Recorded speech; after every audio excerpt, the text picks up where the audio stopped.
Hello, I'm Tom Wilkinson, and welcome to the Thinking in English podcast, a podcast for intermediate to advanced learners of English. 10 years ago, Kim Jong Un became the leader of North Korea after the death of his father. In the following decade, the secretive country and its leader have rarely been out of the news. Let's discuss what happened during North Korea's past decade in this episode of Thinking in English. But first, check out my Instagram page, Thinking in English Podcast, and head over to the blog, thinkinginenglish.blog, for full transcripts of every single episode. Here is today's vocabulary list. As always, the written list is available in the description of the podcast and also on the blog, thinkinginenglish.blog. Secretive. Secretive. If something or someone is secretive, they don't want others to know anything about them. For example, she is very secretive about her age. Personality cult. Personality cult. A personality cult is official, organized love and admiration for a particular person, especially a political leader. For instance, Stalin established a personality cult in the Soviet Union. To force. To force.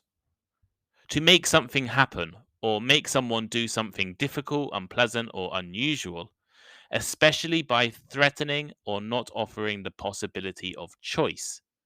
As in, I have to force myself to be nice to him. Heir apparent. Heir apparent.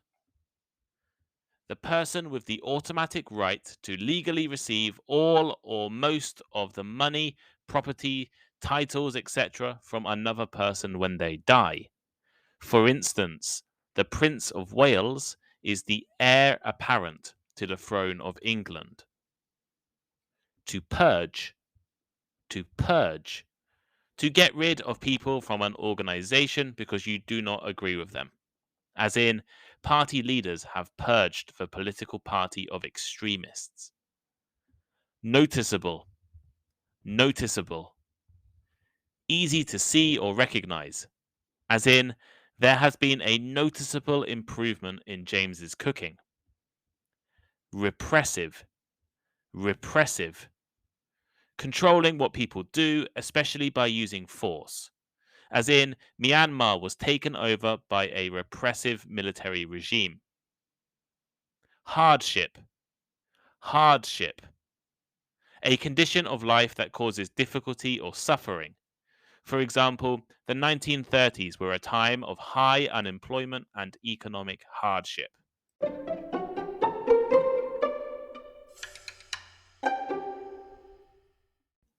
Ten years ago, on the 17th of December 2011, Kim Jong-il passed away.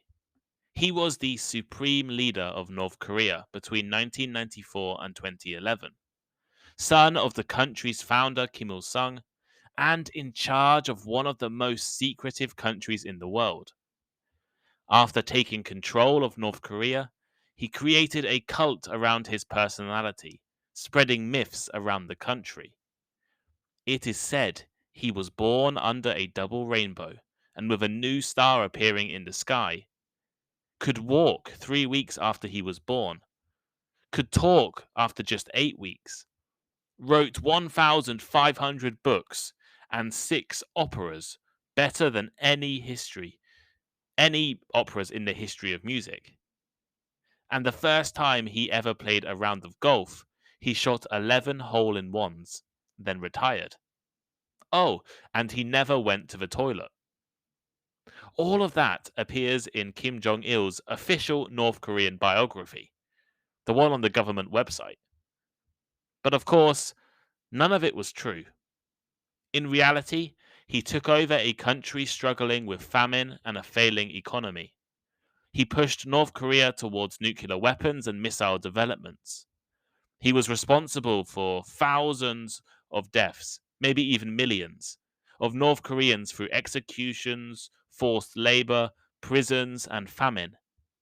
While his citizens were starving, he was spending millions of dollars buying luxury goods, imported food and alcohol, and building one of the world's largest movie collections.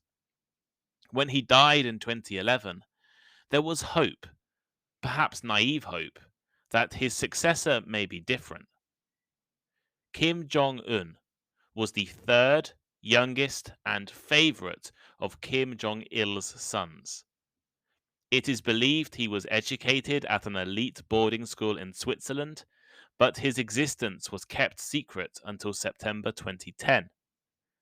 With his father struggling with health, the young Kim was gradually positioned as the country's heir apparent.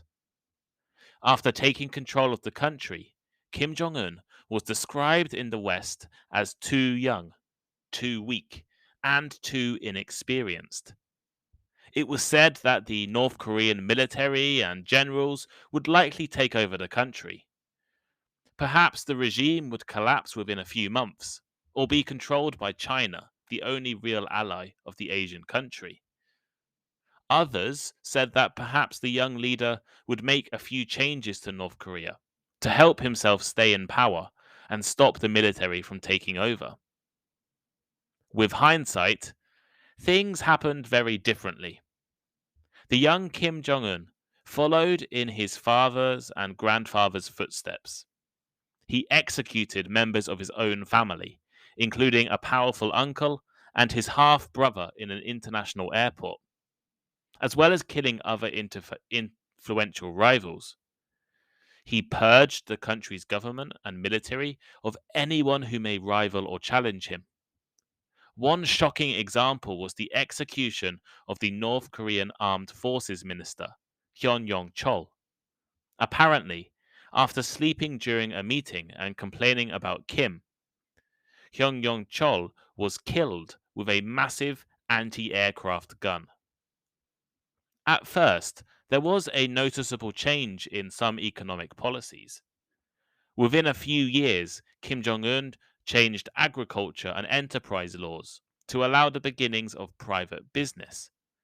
Experts were invited from abroad to provide economic advice. Pyongyang, the capital city, was filled with massive skyscrapers under a policy called socialist construction. Trade with China increased, and tourist attractions were built. The refugees fleeing from North Korea to the south began to say that they were no longer fleeing to survive, but instead for freedom, suggesting economic improvements. People were no longer running away from North Korea because they were dying or starving, but because they were not free.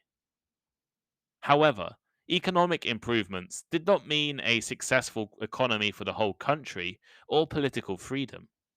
North Korea remains one of the weakest economies and most repressive dictatorships in the world. The country is more repressive than it ever has been. The borders are much more tightly controlled than the early 2000s, and his father's weapons program has been expanded by Kim Jong Un.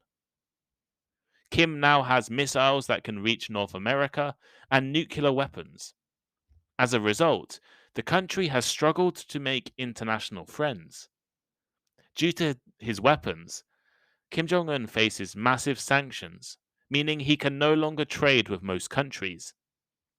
North Korea has little money with which to achieve any of their goals. In 2018, there was a brief period of hope when Kim Jong un met with the US President Donald Trump and South Korean President Moon Jae-in. However, after Kim Jong un demanded the US stop all punishments aimed at North Korea in return for closing down one nuclear facility, Donald Trump refused and caused the summit to collapse.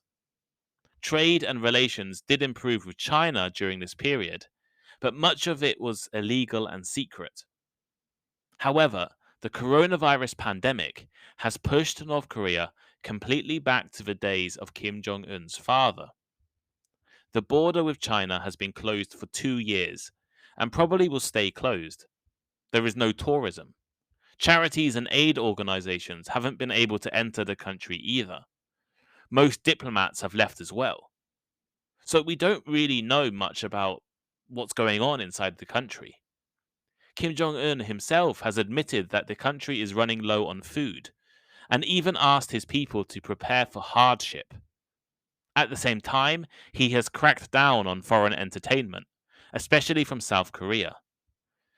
Kim Jong Un has refused any offer of assistance, refused to accept donations of COVID vaccinations, and is not cooperating with South Korea's attempts to officially end the Korean War.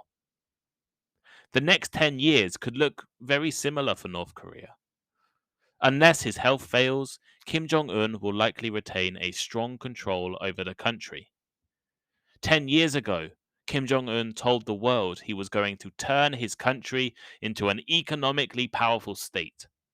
Today, the North is struggling to feed its people and has close to no trade with other countries.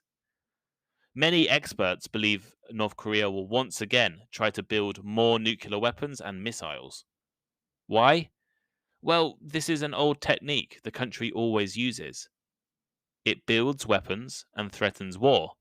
Then, when the international community is most concerned, they will offer to stop their weapons program in return for economic help. The North has been using this tactic for 20 years and likely will employ it again in the next few years. So here is today's final thought. On today's episode of Thinking in English, I have provided you with a brief recap of the past decade of North Korea. It is 10 years since Kim Jong Un took over leadership of the secretive country, and he has followed up with purges, executions, and a few limited reforms. With the impact of COVID-19, North Korea today is perhaps the most North Korean it has been in the past decade. Food is running low, but repression is high. What do you think about North Korea? What do you think about Kim Jong Un? Do you have hope that North Korea will have a peaceful future? What do you think will happen in the next decade? Let me know.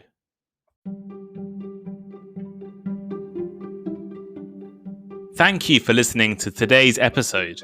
If you enjoyed it, please leave a review or rating, recommend it to your friends, or let me know on Instagram. My Instagram is Thinking in English Podcast. The link should be in the description. And make sure you check out the Thinking in English blog. I love hearing from listeners, and I really appreciate all of the messages I have received over the past few months. Feel free to send me a message or give me some advice or recommend a topic. Have a great day, and I'll see you next time.